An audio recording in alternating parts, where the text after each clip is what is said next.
അപ്പോൾ ഗൈസ് നമ്മളിന്ന് സ്ക്വിഷി ഉണ്ടാക്കാൻ പോണേ. അപ്പോൾ പോവാം ഗൈസ്. നമുക്ക് ആദ്യം വേണ്ട ഒരു കോട്ടൺ ആയിട്ടുള്ളൊരു തുണിയും പിന്നെ പഞ്ഞി. നമുക്ക് ആദ്യം ഇത് കീറാം ഗൈസ്. ഇതുപോലെ കിട്ടും. പഞ്ഞി ഇങ്ങനെ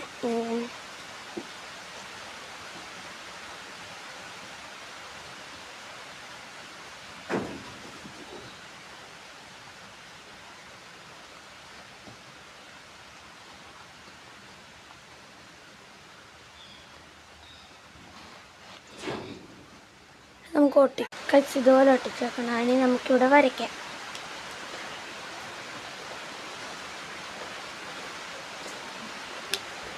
ഗൈസ് തെളിയുന്ന പേനയാണ് എടുക്കുന്നത്. ഞാൻ തെളിയാത്ത പേനയാണ് എടുത്തിരിക്കുന്നത്.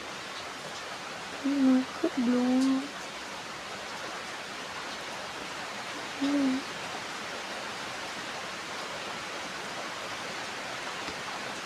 ഇതുപോലൊക്കെ ചെയ്യണം. എന്നിട്ട് വേറെ ഒരെണ്ണം കൂടെ അന്നേരം ഗൈസ് ഇനി നമുക്ക് ഇതിനകത്തെ ഒരെണ്ണം കൊണ്ട് നമുക്കിതിനെ ശരിയാക്കി പറയാം.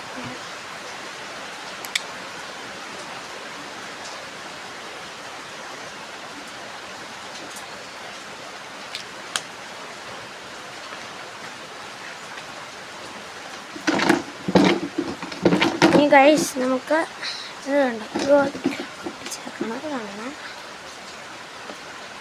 കയ്യിൽ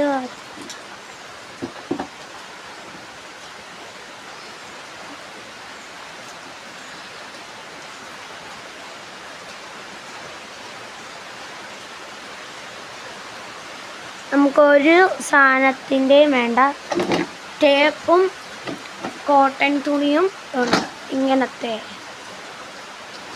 പിന്നെ ഇതും ഒരു പേന, കളർ, പിന്നെ കത്രിക. നിങ്ങൾക്ക് മുറിക്കിയ സ്കെയിലും ഉപയോഗിക്കാം, അല്ലാതെ നിങ്ങൾക്ക് ഏത് ഷേപ്പിൽ ഉപയോഗിക്കാം. ഞാൻ സ്ക്വയർ ഷേപ്പിലാണ് കട്ട് ചെയ്തെടുത്തത്. ഗൈസ് ഇവിടെ നിന്ന് ശരിയായില്ല. അപ്പം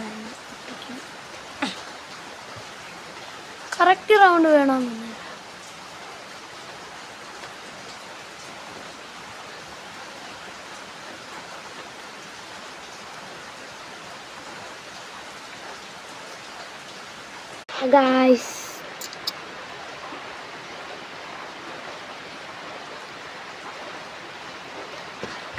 ഗായ്സ് ഇത് നമുക്ക് ഓൺലൈനിൽ കിട്ടുന്ന സാധനമാണ്. അപ്പം ഞാൻ ഇവിടെ ടൈപ്പ് ചെയ്ത് വെച്ചേക്കാം.